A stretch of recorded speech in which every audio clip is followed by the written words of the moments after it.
국민 여러분, 선배 동료 의원 여러분, 김민석 국무총리를 비롯한 국무위원 여러분, 지난 한미 정상회담은 단순한 성공이 아니라 역대급 성공이었습니다. 무엇보다 예측과 협상이 까다롭다는 미국의 트럼프 대통령을 상대로 달성한 외교적 쾌거였습니다.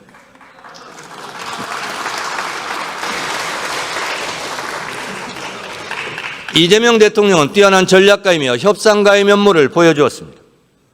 트럼프 대통령을 피스메이커로 명명함으로써 김정은과 저는 두터운 관계를 다져왔고 지금도 마찬가지라는 대답을 이끌어냈습니다. 한반도 평화에 대한 미국의 관심도를 다시 높여놓았습니다. 북한의 트럼프 월드를 지어 골프를 치게 하자는 발언은 정치를 비즈니스처럼 생각하는 트럼프 대통령의 귀를 번쩍 뜨이게 했을 것입니다. 피스메이커, 페이스메이커 발언 역시 전략적 발언이 아닐 수 없습니다. 저는 김대중 대통령이 정치인에게 당부하셨다던 서생적 문제의식과 상인적 현실 감각이 떠올랐습니다. 분명한 원칙과 비전을 가진 사람은 잘못된 방향으로 가지 않지만 상인적 현실 감각을 가지고 그 원칙과 비전을 현실에서 성공시켜야 한다는 말씀입니다. 국익을 위해서는 악마와도 손잡아야 한다고도 김대중 대통령께서 평소 말씀하셨습니다. 우리는 수출로 먹고 사는 나라입니다. 우리에게는 국익을 위해 자신을 다 바칠 진정한 대통령이 필요합니다. 국가의 비전을 위해 상인적 현실 감각으로 치밀하게 협상을 성공시킬 이재명 대통령과 같은 대통령이 필요합니다. 이번 성과는 김대중 대통령부터 이어진 민주정부의 외교 역량의 토대 위에 이재명 대통령의 국익 위주의 실사구시형 실용 외교가 그 기조가 만들어낸 결과입니다. 이 기조를 꾸준히 믿고 지지해준 국민의 승리입니다. 국익 중심 실용 외교를 통해 평화도 국민의 삶도 지켜가겠다는 이재명 대통령의 말에 국민 주권 시대 외교와 한반도 평화의 해법이 담겨 있습니다. 한미 정상이 던진 공은 이제 국회로 넘어왔습니다. 지금까지 쌓은 굳건한 한미 동맹의 토대 위에 이번 한미 정상회담 결과를 영양분으로 삼아 새로운 미래형 동맹으로 발전시켜 나가자고 저는 여러분께 주장합니다.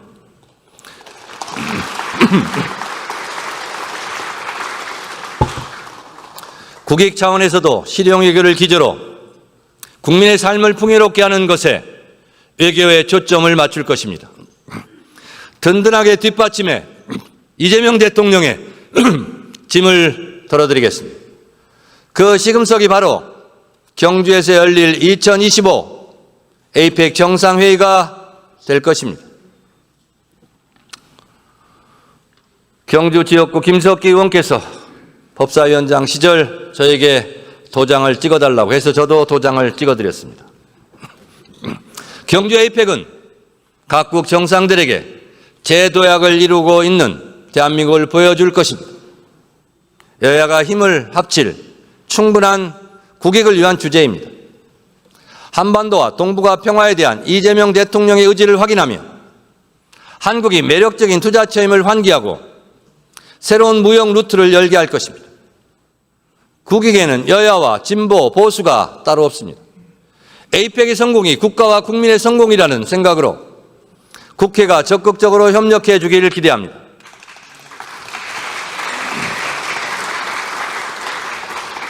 국민 여러분, 선배 동료 의원 여러분, 통일부가 2026년 남북협력기금으로 1조 25억 원을 편성했습니다. 윤석열 정부가 편성한 2025년 예산에 비해 25%를 증액했습니다. 이 예산에서 주목할 것은 경제사업 예산입니다. 606억 원에서 1,789억 원으로 3배가량 증가했습니다. 개성공단과 같은 경제협력 사업의 재개를 위해 필요한 도로, 폐수, 시설 같은 복구와 구축 사업 예산입니다. 정동영 통일부 장관의 별명처럼 개성동령, 우리 통일부 장관께서 개성공단 금강산을 다시 열어줄 수 있는 날이 오기를 기대합니다. 그것을 기대합니다. 이재명 정부의 의지를 확인할 수 있는 부분입니다. 이재명 대통령은 평화가 곧 경제고 평화가 밥이다 라고 했습니다. 맞습니다. 남북이 다시 손잡는 핵심이 경제협력입니다. 남북이 힘을 합치면 당장 경제 규모도 커지고 일자리도 늘어납니다. 동북아시아까지 협력의 영역을 넓히면 새로운 경제 공동체가 생겨날 것입니다. 이번 예산에는 접경지대 주민 생활과 밀접한 산림, 환경 문제와 인도적 현안을 해결하기 위한 예산도 편성되어 있습니다. 민간단체 활동과 이산가족을 지원하기 위한 예산도 늘어났습니다. 남북 화해의 노력은 국민 개개인의 삶에 도움이 되는 방향이어야 합니다. 국민들의 남북 화해 의지, 평화에 대한 관심이 커져야만 한반도 비핵화와 항구적 평화가 가능해질 것이라 확신합니다. 우리는 경제 통일에 민생 통일을 추가해야 합니다.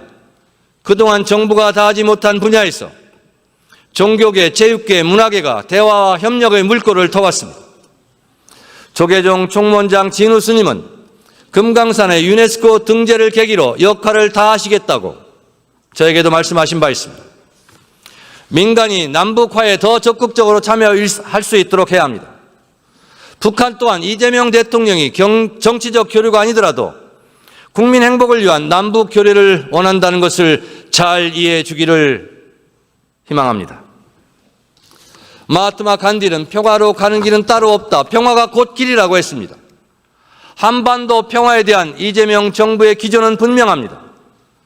강력한 국방력을 바탕으로 도발에 철저히 대비하는 동시에 단절된 남북 간 소통을 재개하고 대화와 협력을 통해 한반도 평화 공존의 길을 열어가겠다는 것입니다.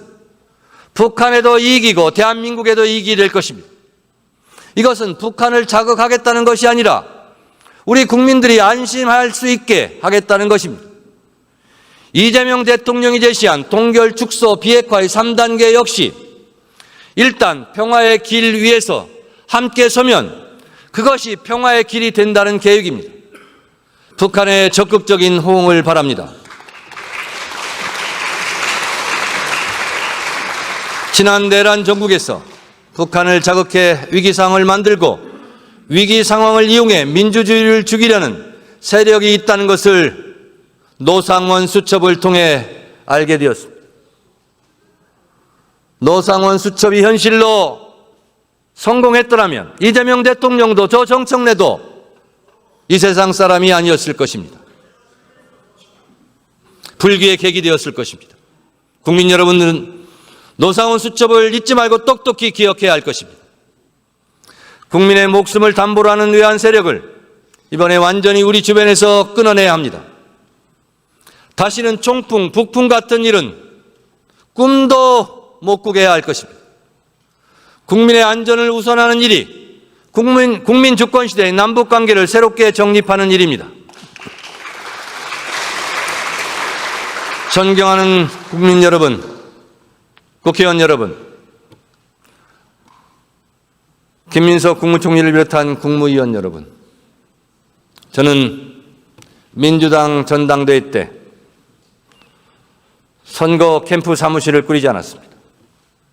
온라인 선거 캠프를 꾸리고 비싼 캠프 사무실을 임대하지 않았습니다. 국민 눈높이에 맞는 선거운동, 최소한의 비용으로 선거를 치렀습니다.